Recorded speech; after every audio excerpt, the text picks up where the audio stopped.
C'était si facile de l'aimer, physiquement et émotionnellement. Isabelle adorait la sensation de son corps et l'étreinte de ses bras. Il était si facile à lire, son visage ne pouvait cacher ses sentiments et il ne tentait jamais de se dissimuler. Il était ce qu'il était. Il était qui il était.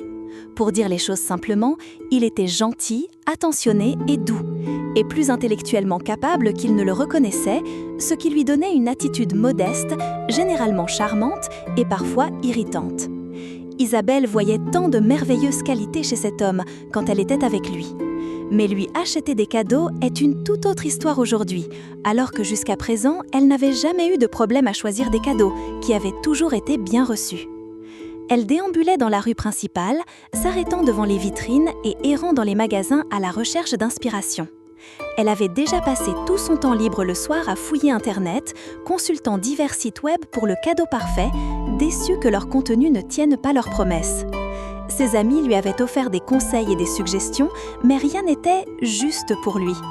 Fatiguée et un peu frustrée, elle entra dans un café, commanda un grand latte et s'assit près de la fenêtre, le réchauffant entre ses mains gantées, tout en observant les passants. Marc était absolument charmant. Isabelle le considérait comme l'homme le plus beau de sa connaissance. Elle aimait son visage, son profil patricien et ses yeux sensibles. Au cours des 2 années qu'ils avaient passées ensemble, elle avait toujours désiré passer plus de temps avec lui. Il avait toujours été si présent dans ses pensées qu'elle semblait toujours trouver des cadeaux pour lui. Chaque opportunité qu'elle avait, elle la passait avec lui. Il disait vouloir être avec elle aussi. Tandis que son latte refroidissait légèrement, elle contempla le temps qu'elle avait passé à penser à Marc, à désirer Marc et à vouloir Marc. Il l'avait distraite pendant près de 2 ans. Elle songeait aux cadeaux qu'elle lui avait offerts pour les Noëls passés, les anniversaires et juste comme ça.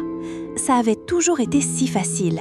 Mais ils ne sortaient pas ensemble, ils n'étaient pas un couple et cette dure réalité la mettait mal à l'aise. Ils n'étaient ensemble quand ils étaient ensemble, mais sinon, ils ne l'étaient pas. C'était un arrangement bizarre et compliqué, mais contre toute raison, Isabelle avait, pendant 2 ans, cru qu'il valait la complexité. De plus, il valait la solitude quand ils étaient séparés pendant les jours, les semaines et parfois les mois où ils ne communiquaient pas avec elle. Marc sentait bon et ses beaux yeux faisaient fondre son cœur chaque fois qu'Isabelle les regardait.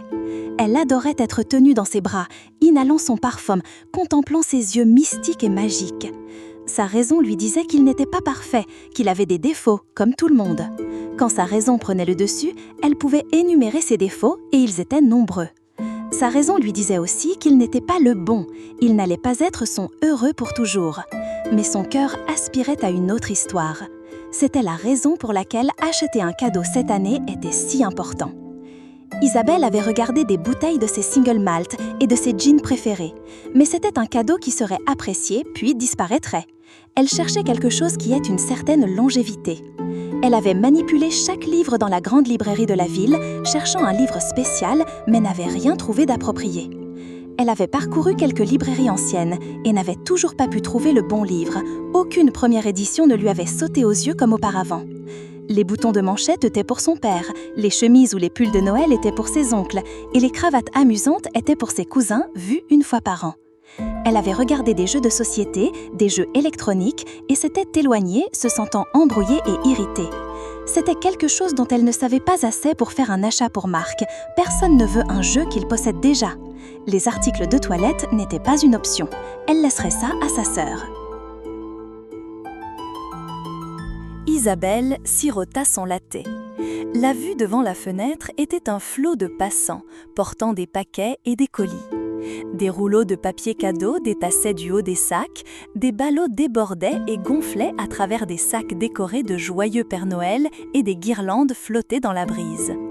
Les enfants étaient soit surexcités, rebondissants, bruyants et joyeux, ou grincheux et hurlants.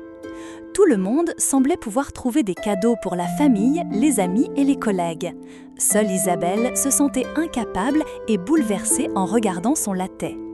Elle prit une profonde inspiration et réfléchit. « C'est une mission impossible, dit Isabelle à voix haute. Je ne suis pas sûre d'être d'accord avec vous. Je vous demande pardon. Je suis désolée de briser votre bulle, mais je dois vraiment être en désaccord avec vos remarques. Bien sûr, ça ne me regarde pas et je réalise que vous ne me parliez pas. » Pendant qu'Isabelle observait les passants, une dame âgée s'était assise à la table voisine. Elle était vêtue d'un costume ancien mais impeccable. Son manteau était soigneusement plié sur la chaise d'en face et ses gants y reposaient. Ses cheveux couleur acier étaient remontés en chignon français et elle portait des lunettes demi-lune à monture dorée. Son apparence rappelait à Isabelle une maîtresse d'école telle que dépeinte dans les vieux films. La dame sourit en tendant sa main droite en guise de présentation. « Sylvie » dit-elle simplement. « Isabelle » fut la réponse. « Pourquoi êtes-vous si sûre que je peux trouver un cadeau ?»« Oh, c'est simple. Vous réfléchissez beaucoup aux cadeaux, donc vous faites des achats pour quelqu'un qui vous tient à cœur, quelqu'un à qui vous souhaitez offrir le cadeau idéal, pas le cadeau facile. Un pyjama ou une bouteille de votre après-rasage préféré serait l'option facile. Vous cherchez quelque chose de spécial, donc vous vous souciez de l'homme, dit Sylvie en souriant. Homme ? Interrogea Isabelle. Une supposition, mais j'ai raison. Isabelle hocha la tête affirmativement en souriant timidement. « Qu'aimeriez-vous lui donner ?» demanda Sylvie, « si vous pouviez lui donner n'importe quoi. » Eh bien, c'est justement le problème. Je ne sais vraiment pas et j'ai cherché partout pour trouver quelque chose. Je veux lui donner moi, mais je ne pense pas qu'il veuille de moi. Parlez-moi de lui, peut-être que je peux vous aider. Étonnamment, Isabelle, habituellement réservée, commença à parler de Marc. Elle commença par les aspects de lui qu'elle adorait. Elle parla avec plus de liberté et de franchise qu'elle ne l'avait jamais fait avec personne à propos de Marc, souriant tandis que ses yeux brillaient. Elle se retrouva à raconter comment il la faisait se sentir aimée et appréciée quand ils étaient ensemble, progressant en disant que leur temps ensemble était moins que ce qu'elle voulait et moins que ce qu'il disait vouloir. Mais quand ils étaient ensemble, le reste du monde semblait n'avoir aucune importance. Pourtant, ils n'étaient jamais ensemble longtemps et les intervalles entre leurs liaisons s'allongeaient. Inconsciemment, elle serra les poings en parlant. Son visage rougit et elle devint troublée. Isabelle avait parlé pendant un certain temps, ininterrompue par cet inconnu, quand inopinément, elle commença à pleurer. « Ça va, ma chère, c'est assez parlé. Vous savez que cet homme n'est pas celui qu'il vous faut. La façon dont vous parlez me dit qu'il n'est pas votre prince charmant. Vous dépensez beaucoup de temps et d'énergie dans une relation qui vous apporte des moments de joie incommensurables et des heures de douleur. La balance est déséquilibrée, ma chère. Il semble qu'aucun de vous ne soit engagé dans la relation, sinon vous trouveriez des moyens de passer plus de temps ensemble. Je ne sais pas pourquoi, mais je peux deviner. L'un de vous n'est pas libre de poursuivre la relation ? » Sylvie s'assit tranquillement en tenant la main d'Isabelle, tandis qu'elle hochait la tête et pleurait. Alors, offrez-lui sa liberté pour Noël et offrez-vous à tous les deux un cadeau durable cette année. Vous en bénéficierez autant que lui, croyez-moi. Cessez de poursuivre un rêve qui ne peut pas, ou du moins ne sera pas réalisé, car il semble qu'aucun de vous ne soit suffisamment engagé pour en faire une priorité. Vous utilisez-vous peut-être mutuellement pour créer une sécurité irréelle et intermittente ? Parfois, il est préférable de laisser partir les choses. De plaisir, vous avez eu un moment, mais maintenant, il faut peut-être que ça s'arrête. Son ton était doux et sans jugement. Il y eut un long silence. Isabelle sécha ses yeux sur le mouchoir offert par Sylvie. Elle savait que cet inconnu avait raison. Elle savait depuis un certain temps qu'elle devait laisser partir Marc. Il n'était pas et n'avait jamais été à elle. Elle toucha son alliance et baissa la tête rougissant. « Nous faisons tous des erreurs, ma chère, » murmura Sylvie doucement. « L'important est de ne pas laisser cela nuire à votre avenir.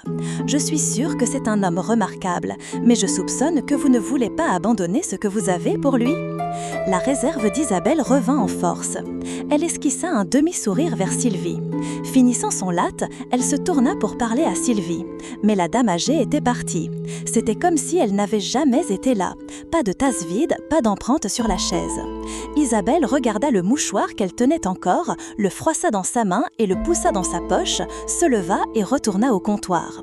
Elle demanda à la fille qui servait si elle connaissait la vieille dame ou où elle était allée. pour qu'elle puisse rendre le mouchoir. Mais la réponse fut seulement une question quant à quelle vieille dame. La fille ajouta qu'il n'y avait personne assise à la fenêtre à part Isabelle elle-même. Isabelle se sentit confuse et en cherchant le mouchoir, elle découvrit que sa poche était vide. Perplexe, elle sortit dans la rue. Elle respira profondément tandis que l'air froid et frais de l'hiver la frappait. Elle se sentit brusquement alerte et son humeur s'allégea. Les achats de Noël étaient terminés. Il était temps de rentrer à la maison et définitivement temps de laisser derrière elle son désir de Marc. Son cadeau à Marc serait de le laisser partir et de mettre fin aux 2 années où elle avait senti que la détresse avait surpassé les moments de joie exquise, où la solitude s'est étendue au-delà des moments de sécurité dans ses bras, et où leur pas une affaire avait consommé des heures de pensée, de rêverie et de désir. Une nouvelle année s'annonçait et un nouveau départ sans Marc.